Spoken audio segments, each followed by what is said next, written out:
Hey up lads and lads, Damphyre here, back again with some more Infinite Lagrange. Again, carrying on with the Corvettes, and we are over to the CV-M011. There are two variants of this. Of the two, the missile type is the better variant, which is a bit unfortunate because you get it first, so that makes the cannon one basically redundant anyway. However, you might get unlucky and you'll have these two, but none of the other ones. They are actually worth running if you are missing several other Corvettes, and it's due to the fact that they have actually got a reasonable damage output. But just bear in mind, they're not a Cellular Defender or a Neb Chaser Pulse or a T-800 or anything of that nature.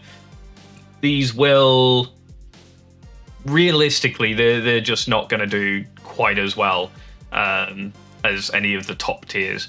But moderate damage output, it can be run. It's worth running as well if you have got them and you know, like I said, you're missing some of the other vets. They do enough damage output that you should probably be running these on a carrier.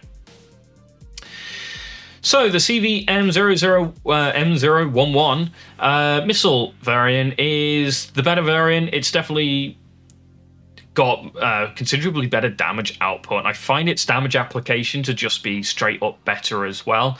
And I would take straight into its damage capability. It's got, a reasonable lock-on time at 8 seconds already, so you don't have to pick up that extra lock-on time too early, like we do with, say, the T-800. So you can pick up the lock-on time a bit later, allowing you to go straight into the weapon system first. First off, for me, I always pick up hit rate. It is a missile system, but the extra hit rate does actually help out quite a bit. Then going into double cooldown, and that's going to be 3 of your 6 slots. Now, you've kind of got an option here to either go down the crit route, which I've actually tried, and it actually does quite well, and that's what I'm going to be recommending today.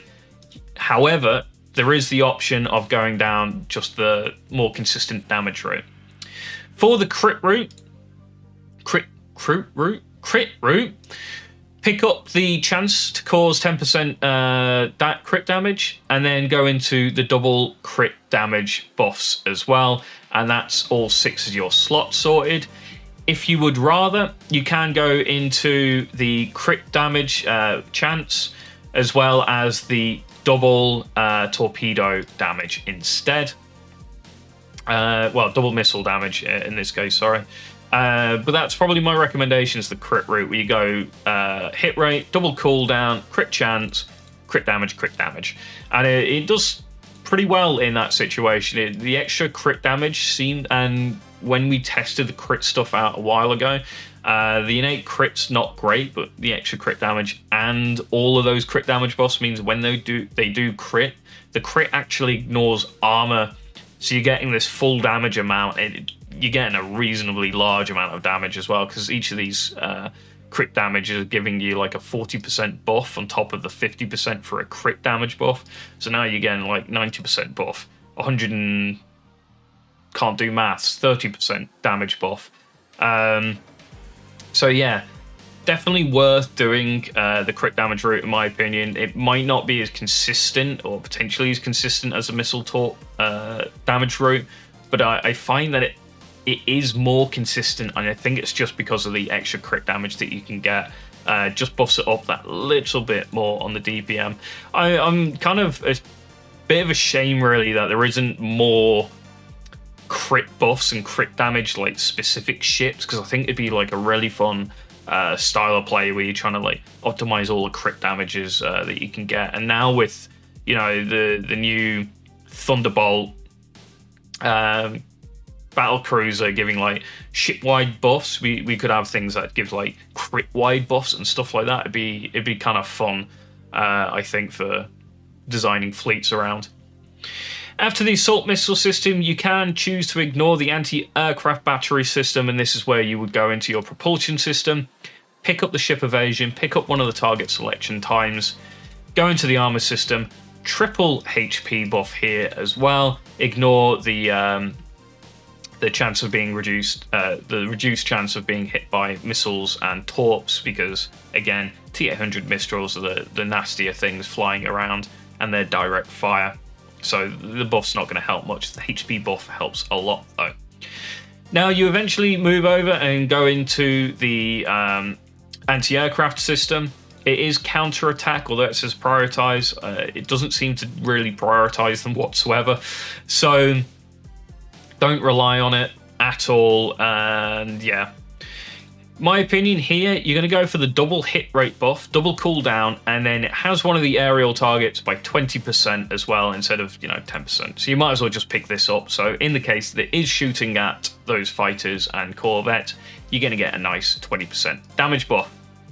It's not a bad ship, thanks to the fact that it's a missile type as well, which means it'll more likely target mid-row and back-row. So you got the benefits of it ignoring special Carillion front row. So yeah, definitely check it out. It's worth going for. These things can absolutely rip Xenos apart, as I found out, I think last server, I think it was. They do enough damage that they were worth running, and it's mostly because I was missing things like Void Elfin and stuff like that. So I needed to fill up the slots, and I thought, well, I've got nothing better than CV-M011 missile type, so I ran it, and I was quite surprised by it. It's not, again, like I said, A or S tier damage, but it's a solid B tier in damage. Now, the cannon type. The reason I think it's worse is because it's direct fire, which means it's going to target that front row first, which generally means it's going to be shooting at special Carillion and that kind of thing. I wouldn't put this on a Jaeger or anything like that to try and target back row or specifically carriers, because neither really have the damage output needed to sort of punch through the armor the carriers run. So with the cannon, again, I'd recommend going straight into the cannon, the main cannon system here, where you're going to be picking up the hit rate against frigates, destroyers, because again, that's most likely what it's going to be attacking, and then the double cooldown. It hasn't got the damage per hit, in my opinion, although not bad at 75 damage per hit for going double damage mods, plus, 69 whenever you try and upgrade the cooldown, which is a lucky number, I've heard. So, after that, again, like the missile type, we're going to go into the propulsion system. You're going to pick up one of the ship evasions, and you can get the target selection time reduction here. The target selection time, again, isn't too bad on the cannon type at an 8-second lock-on time, so you're going to go down to about 4 seconds around there with the propulsion system, with the target selection time from the propulsion system, sorry. After that, armor system. Triple health mod as before, same reason for not picking up the missile system, and then you go into the anti-aircraft system and it's exactly the same here. Double hit rate, double cooldown, and the aerial targets. And there you go.